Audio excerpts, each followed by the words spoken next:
Okay, next I want to go back to the brown and olive chenille.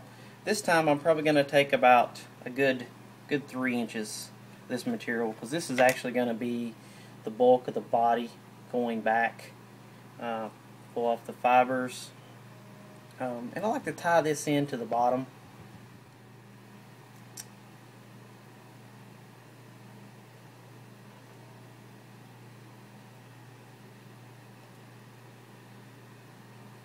Just kind of set that to the side.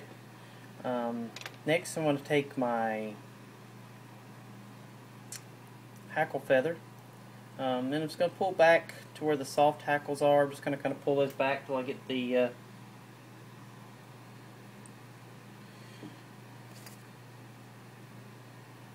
going to trim this off. And I like to tie these in when I'm doing this pattern. I like to tie these in at the back end of the feather versus the front end. So I'm just going to tie this in right there, right where we just tied in the chenille. Just tie it in, and I want to wrap the thread down to about to where the lead starts. I'll leave that there. Next I want to tie in the copper wire. I want about 2 inches of the copper wire.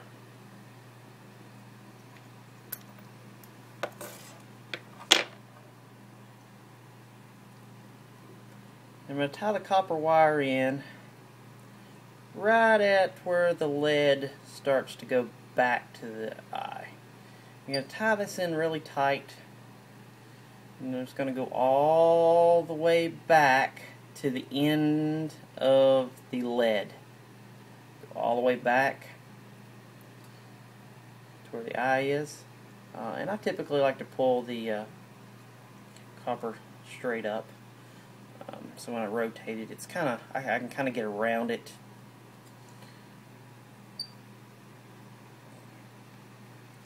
Then from this standpoint, we want to tie in the chenille.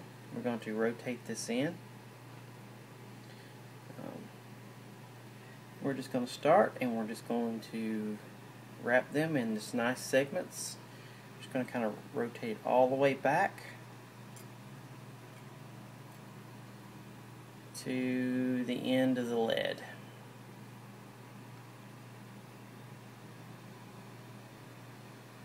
To where we have our thread.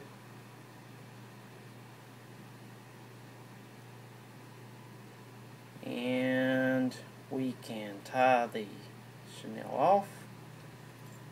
A couple of wraps here.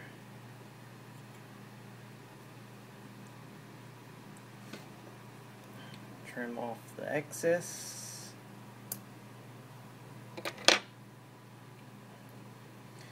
Then next I want to go ahead and take the hackle. We're going to take just a few wraps right there at the beginning to create the start of the legs. And then I'm going to kind of just do like I would do a normal segmentation. I'm going to segment. I'm going back about a 1/4 of an inch each turn, just to create some legs here on the bottom of the fly.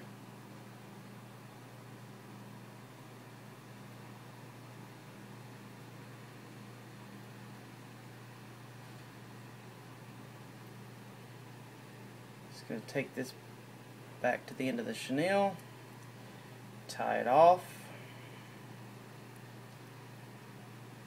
3 or 4 good little wraps.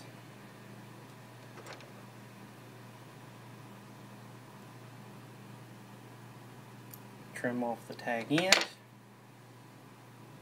A couple more in here. Typically what I like to do is at this stage, I just do just a little bit of a whip finish here. Just by hand. Just 3 turns around, just to kind of just secure everything in case something happens in this stage. Okay, now it's time to tie in the marabou tail. Just going to take the marabou feather. This is going to be fairly short. I always like to pull back the stem, and I like to get into the softer portion of it, and I'm going to trim that off there. I'm going to leave this long for right now until I get it tied in. So typically what I'll do is I'll hold on to the ends here, I'll pull it back. You don't want to crowd the eye of the hook, just because then you won't have anything to tie your leader onto. So I'm just going to kind of just tie this in, not really worrying about whether it rotates or anything. I'm just kind of wiggle waggling around. Get that about good 3 or 4 turns in there, pull it good and tight. I'm going to pull the end of this tag up and try to trim that as close as I can. Okay, once we get that tied in, I'm going to pull all this marabou back, and I want to go about half an inch, a quarter to a half an inch past the eye, and I'm just going to pull it good and tight and just trim that off really slow, and it'll flare out, and it makes a really, really nice tail, as you can see here, on the end of that fly. Okay, from here, now we're going to take our thin skin, and we're going to just pull. We got it tied in right there, and the top of the thin skin is going to be, you know, between the shank and the hook point. And we're just going to kind of pull that back. You want to take your bobbin, and you just want to kind of make sure you split the hackle feathers, make sure that you're getting some on each side, and this will lay these down real nice. And I kind of just like to push this down and kind of hold it with my finger, roughly right behind where our copper wire is. That's going to kind of wiggle the copper wire around, kind of a loose wrap with the copper wire in the beginning, just so I can kind of get that rounded shape of the thin skin. Pull that good and tight. Wiggle it through. I'm going to make 2 wraps right here in the front, and then get my thin skin straight before I start back. Then I'm going to kind of wiggle waggle, and I'm going to make segments.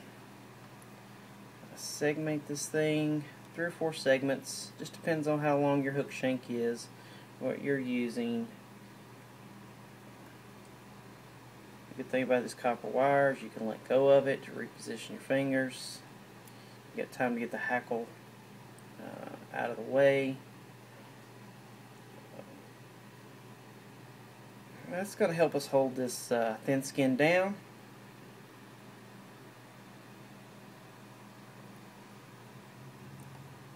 Then I'm going to take my thread and I'm going to tie the thin skin and the copper wire down.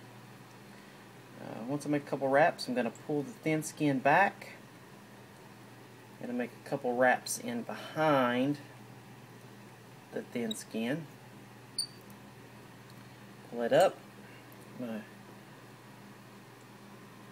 cut the tag end off the thin skin. A few more wraps, tie that down really well. Make sure the copper wire, if you have a longer piece of copper wire, just take your scissors and just trim that off.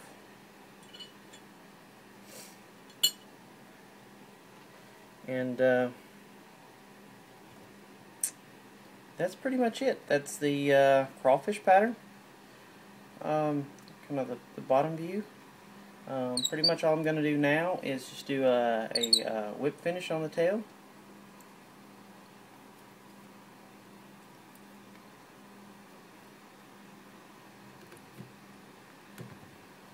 Pull that down. Trim my thread off.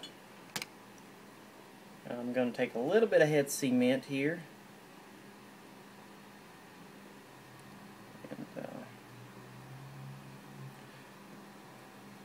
that in, let that dry around there, and there you go.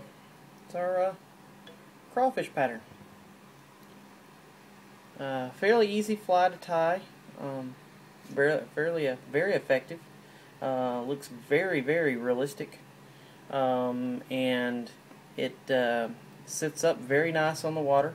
The leaded weight is going to allow this to the hook to pull up, and then when this pulls to the water, your pinchers are going to go forward through the water. So it's a very good, effective crawfish pattern, and fairly easy to tie. Thank you, and stay tuned for more fly tying videos.